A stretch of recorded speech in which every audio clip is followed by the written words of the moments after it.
Hello everyone, this is Dr. Sandeep. I am welcoming you all to my today's class. I have taken so many classes and all the videos are uploaded for free. You can watch all the videos and comment in the comment box. If you have any queries or question, you can please ask. So today I am going to discuss a new topic. So bear with me. Good morning. In today's class, I will going to discuss about the juxtaglomerular apparatus. Before that, we should know the glomerular capillary membrane.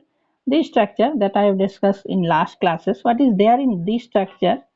If you just look at there, the actual filtration is going on through these glomerular capillaries. And this glomerular capillary membrane, the below structure is showing the glomerular capillary membrane. Now the glomerular capillary membrane, or these are the capillaries which are forming actually the glomerulus.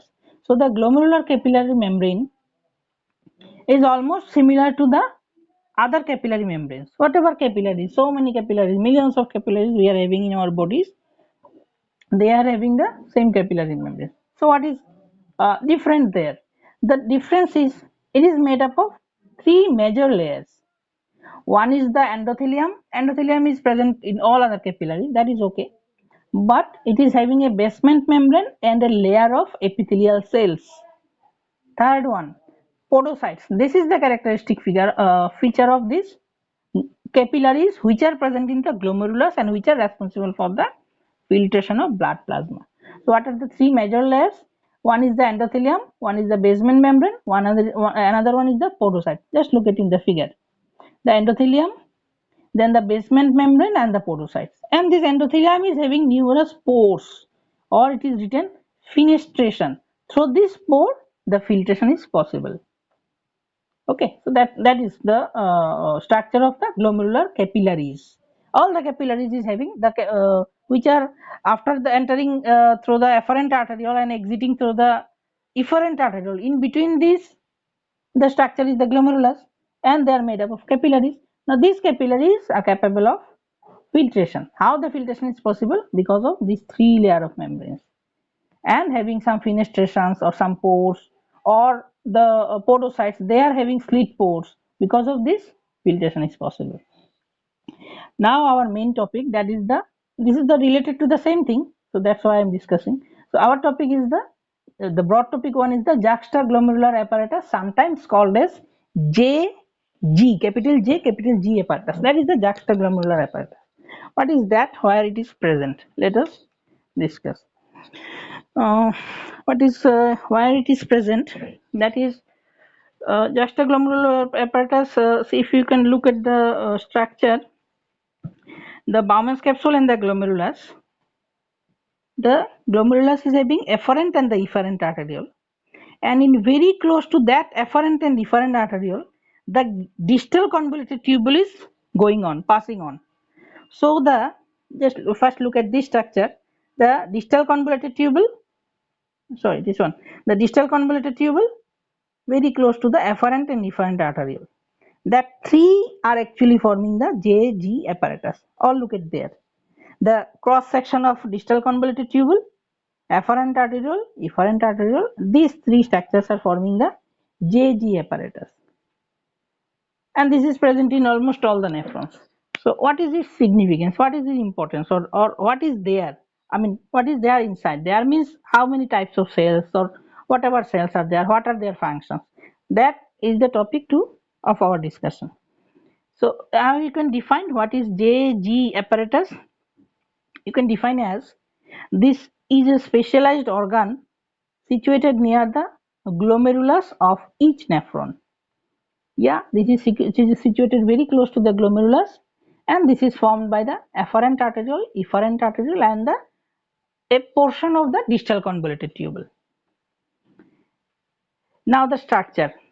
The juxtaglomerular apparatus is formed by three different structures, three types of structures. Actually, structure means in the form of cells.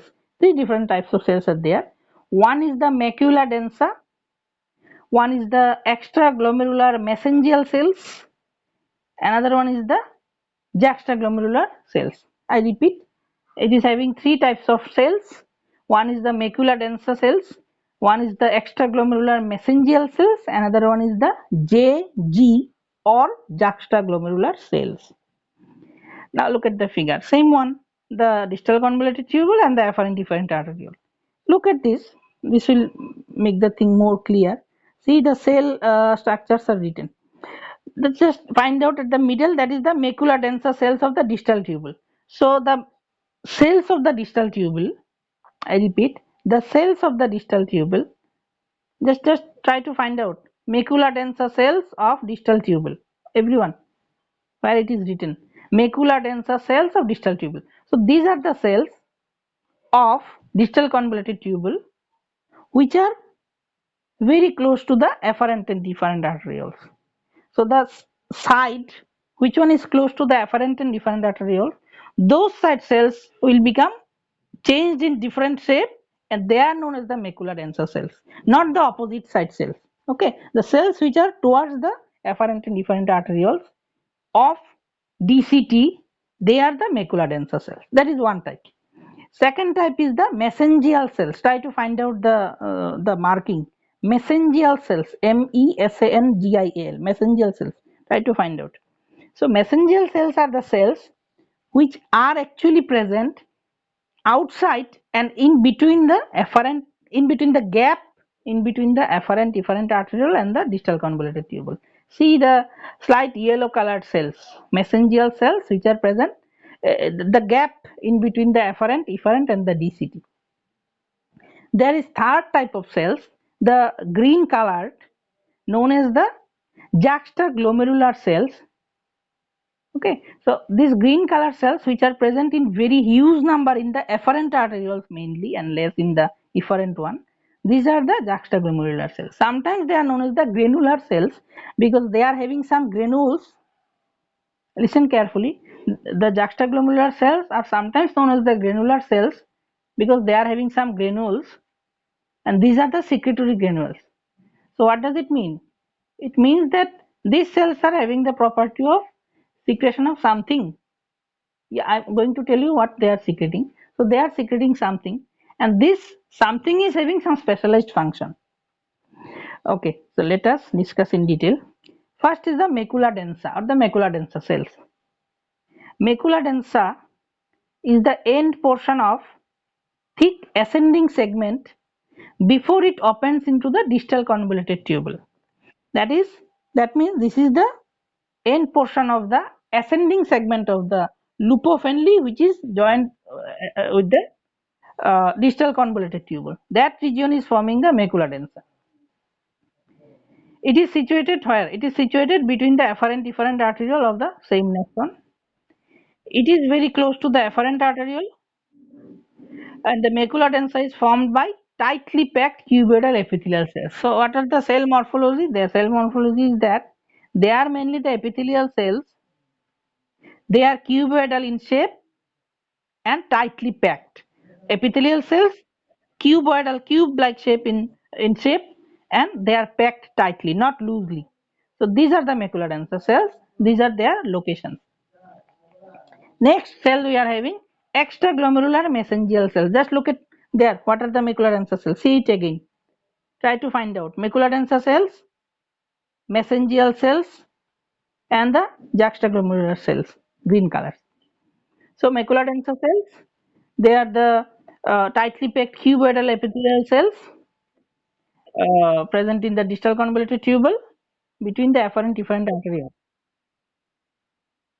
Next is the extraglomerular mesangial cells. Just a minute, just a minute.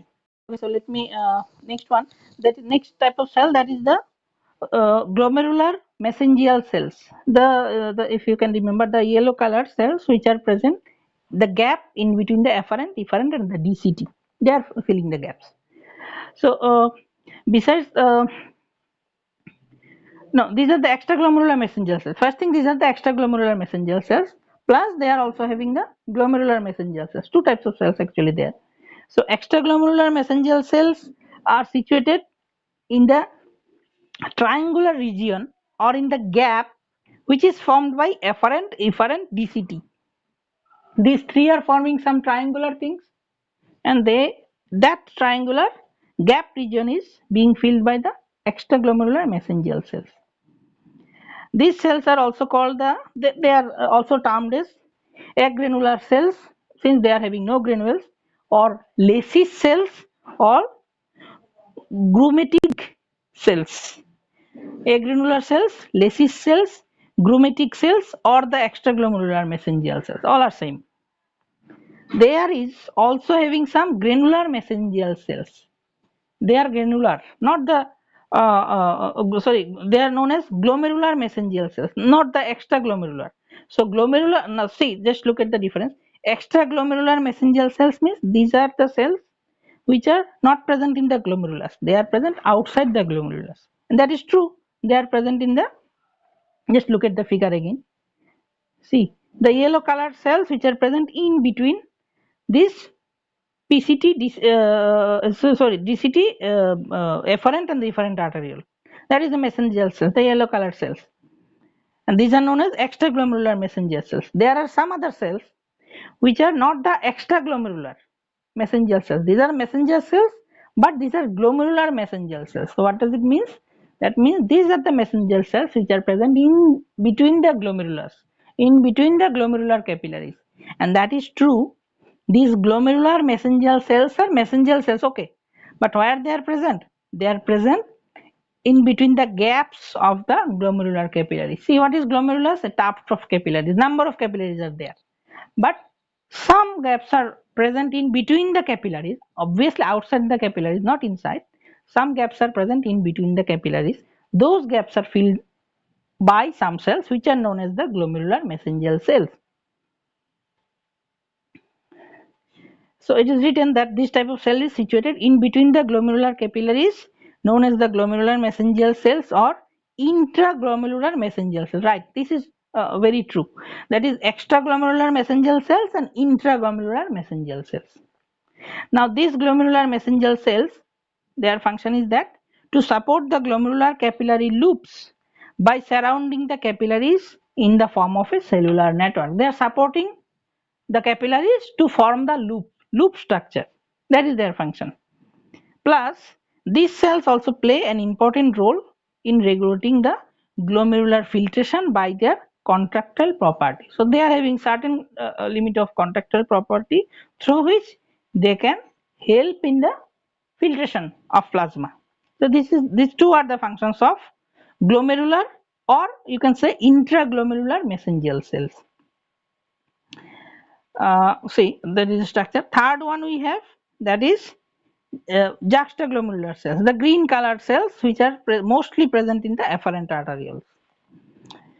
So juxtaglomerular cells or JG cells are specialized smooth muscle cells. I repeat, they are smooth muscle cells and they are specialized. They are present in the wall of afferent arteriole just before it enters the Bowman's capsule. Where they are present? They are present in the afferent arteriole. In which portion? Particularly just before the entry of the afferent arteriole into the glomerulus, they are present. Why they are present there is that these smooth muscle cells are mostly present in tunica media and tunica adventitia of the wall of the afferent arteriole. The afferent arteriole, any of the arterioles which are formed by these layers, tunica media, tunica adventitia, these two are the layers where these juxtaglomerular cells are present in the afferent arterioles. Now, these cells are also known as I told already, these cells are also known as the granular cells because there is presence of some secretory granules. And next is the polar cushion or polkison. What is that? Polar cushion or polkison. These juxtaglomerular cells form a thick cuff called the polar cushion or polkison. Cuff means, if you can relate, if you can remember that while measuring the blood pressure using the sphygmomanometer, we need to wrap a cuff around our arm or around our biceps. So that is like the cuff. So similarly, these juxtaglomerular cells forming a thick cuff which is known as polar cushion or polkison, where around the afferent arteriole where, I mean particularly in which region? Just before the afferent arteriole is going to enter inside the Baume's capsule or the glomerulus. So it is nothing but the juxtaglomerular cells which are forming like a cuff, a covering in the afferent arteriole. So the juxtaglomerular cells are actually the polar cushion or the Pulkyson cells. So that is the three types of cells. Just next is the function. What is the function they are serving?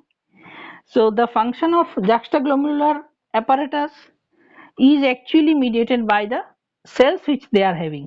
So what are the functions of juxtaglomerular apparatus? Their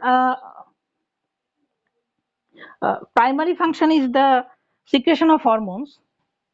Other than, they will secrete some other substances, and this juxtaglomerular apparatus is capable of regulating the glomerular blood flow, and thereby it can regulate the glomerular filtration rate. So what are their functions? One function is the secretion of hormone, which is mediated by renin and prostaglandin. Okay. Second function, it will secrete some other substances. What is the other substance? That I will tell you. Third one, the juxtaglomerular apparatus can regulate the glomerular blood flow, and thereby it can regulate the glomerular filtration rate. Now let us discuss how the renin is secreted and from where it is secreted. So come to the renin. The juxtaglomerular cells, if you can remember, which are forming that cuff or Pulkyson cells, which are present in the afferent arteriole, just now I told you before 1 or 2 slides. They are also, these juxtaglomerular cells are also known as the granular cells because they are having some secretory granules. I told you that since they are having some secretory granules, it is must that they are secreting something, and that something is going to do some other functions. What is that? Actually, these secretory juxtaglomerular cells secrete renin hormone, renin. That renin is a peptide, which is, peptide means protein, as we know. That renin is secreted by the JG cells. That renin is a peptide which is having 340 amino acids. Another peptide which is known as the angiotensin, this renin can combine with angiotensin and forming a renin-angiotensin system. Two things are there. One, renin secreted by JG cells, and angiotensin which is present in the blood plasma. These two will forming a renin-angiotensin system, which is a hormone system. What is its role? Its primary role is to maintain the blood pressure. It can maintain up to a physiological limit the blood pressure. Now, when this renin is going to secrete it, whether it is secreting throughout the lifetime or when, how? So the answer is that how the secretion of renin is stimulated. It is actually stimulated by 4 factors. If these 4 factors are there, or if any of these factors are present there, the renin secretion will start from where? From the JG cells of the JG apparatus. The factors are, stimulating factors are, one is the, if there is fall in the arterial blood pressure. If there is fall in the arterial blood pressure, renin can be secreted by the JG cells. If there is reduced in the ECF volume, what is ECF? Yes, you are true.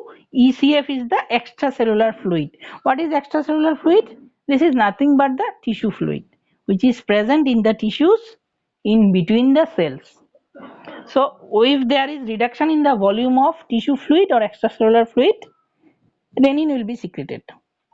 Third factor is the increased sympathetic activity. If the sympathetic nerve activity, if the sympathetic stimulation is increased, renin is released. Fourth one, decreased load of sodium and chloride in the macula densa.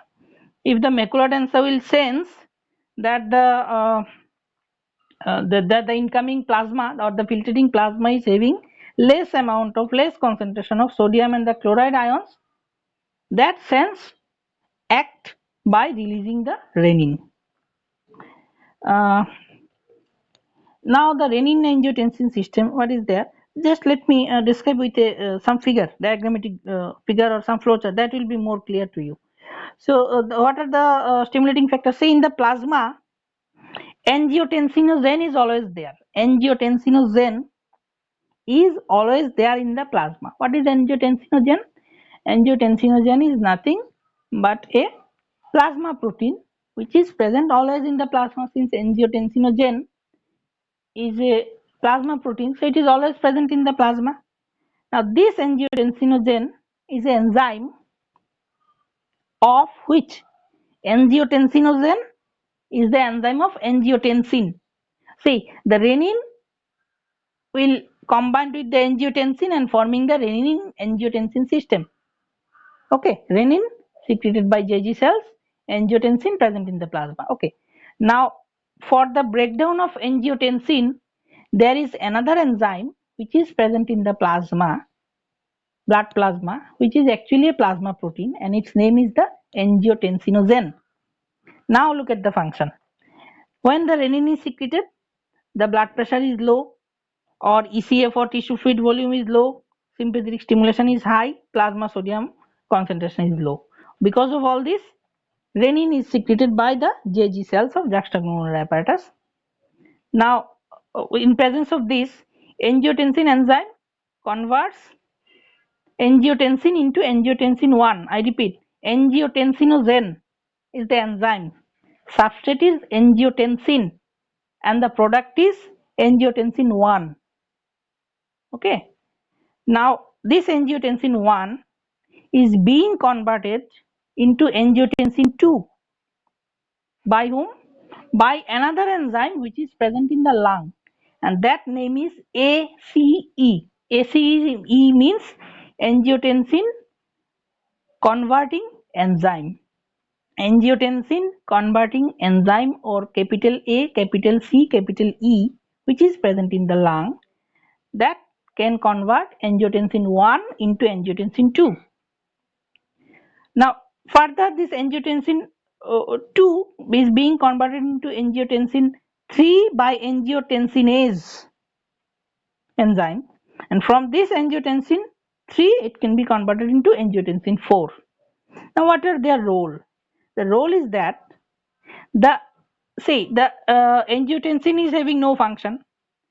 Because of angiotensinogen and the renin, it is converted into angiotensin 1, which is having no function. Because of presence of ACE, it is converted into angiotensin 2. Now this angiotensin 2 is having some functions. What are their functions of angiotensin 2?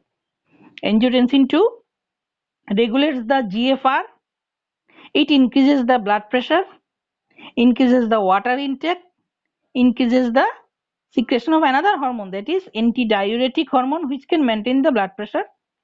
It increases the CRH and ACTH secretion. That is the role of angiotensin 2. Now what is the role, plus that is the role of angiotensin 4 also. Now what is the role of angiotensin 3? Angiotensin 3 can increases the aldosterone secretion, plus it causes the vasoconstriction.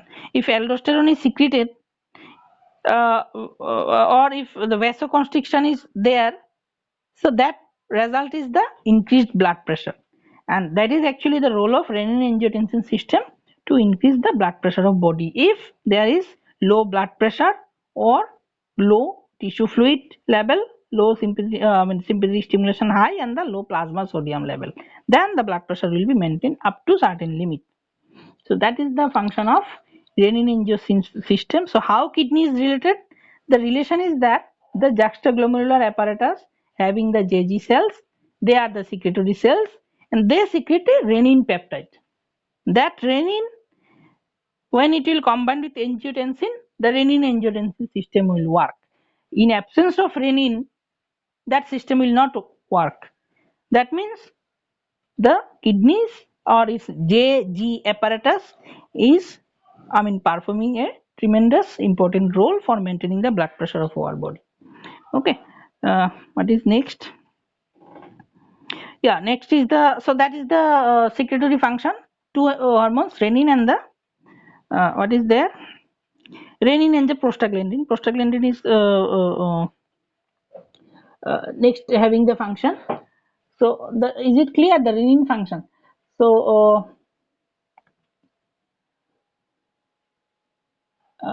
just a minute. So renin is having some other functions.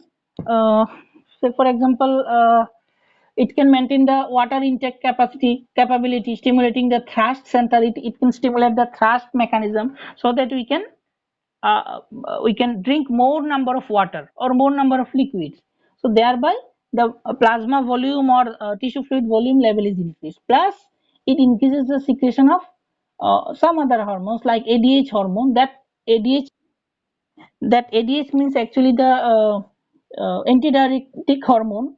What is its role? The role of ADH is to retain more number of water in the blood and to produce very less amount of urine. Or so thereby the more number of fluids are retaining in the blood pressure will increase. So these are some of the rules. So prostaglandin is not mentioned here. Just let me tell what is the prostaglandin is doing. Somehow, sorry, probably I missed the slide. So the role is that the extraglomerular mesangial cells, if you can remember, the mesangial cells which are present in the triangular gap region in between the DCT, afferent efferent arterioles. So what are the cells? These cells are extraglomerular mesangial cells. They secrete actually the prostaglandin. Okay, so extraglomerular mesangial cells secrete the prostaglandin. This prostaglandin is also secreted by the interstitial cell of medulla. The interstitial cell of medulla or the medullary interstitial cell, they can also secrete the prostaglandin. So next role is that secretion of some other substances. What are the substances? The extraglomerular mesangial cells of juxtaglomerular apparatus secretes cytokines. So if you can remember, the cytokines having tremendous role in our immune system. So extraglomerular mesangial cells also secrete some cytokines like interleukin 2 and tumor necrosis factor. The macula densa cell secretes thromboxane A2. The macula densa cells, they are secreting thromboxane A2, which are having some other types of functions. Next one is the regulation of glomerular blood flow and the glomerular filtration rate. The JG apparatus is also capable of regulating the glomerular blood flow and the glomerular filtration rate. How? The macula densa of juxtaglomerular apparatus plays important roles in the feedback mechanism called the tuberoglomerular feedback mechanism. One mechanism is there which is the feedback mechanism and known as the tubuloglomerular feedback mechanism, and this mechanism actually regulates the renal blood flow and the glomerular filtration rate. That mechanism, very briefly, I'll describe in next class. By mistake, it is written some bracket things is there. Actually, there is some mistake during the copy paste thing of preparation of the slides. But that tubuloglomerular feedback mechanism I'll going to discuss in next class. This is a simple one. No need to think about much about this. So that is all about the structure as well as the function of our today's topic, that is the juxtaglomerular cell. So that's all for today's class. Thank you.